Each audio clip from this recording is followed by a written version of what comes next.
મુન્દ્રા તાલુકાના ટુંડા પાસે કાર્યરત ટાટા પાવર કંપનીના પ્રવેશ દ્વાર પાસે આજે શ્રમિકો દ્વારા પોતાની વિવિધ પડતર માંગણીઓ અને અસુવિધાઓ મામલે પ્રચંડ વિરોધ પ્રદર્શન કરવામાં આવ્યું હતું. કંપનીમાં ફરજ બજાવતા શ્રમિકો મોટી સંખ્યામાં એકત્રિત થઈ ગયા હતા અને કંપની વહીવટીતંત્રની નીતિઓ સામે ભારે સૂત્રોચ્ચાર કરીને રોષ ઠાલવ્યો હતો.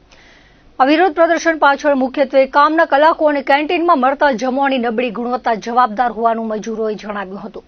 લાંબા સમયથી ચાલી રહેલી આ સમસ્યાઓનો યોગ્ય ઉકેલ ન આવતા અંતે મજૂરોએ એક સંપ થઈને લડત આપવાનો નિર્ધાર કર્યો હતો.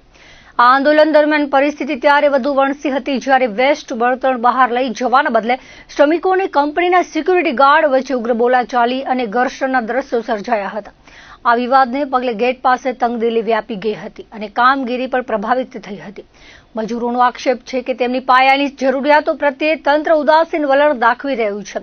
શ્રમિકોએ આજે સવારે મજૂરોને 8 કલાક કામ કરવાની નવી માંગ મૂકી હતી. હાલમાં શ્રમિકો પોતાની માંગણીઓ પર મક્કમ છે અને યોગ્ય સમાધાન ન આવે ત્યાં સુધી વિરોધ ચાલુ રાખવાની ચીમકી ઉચ્ચારી છે.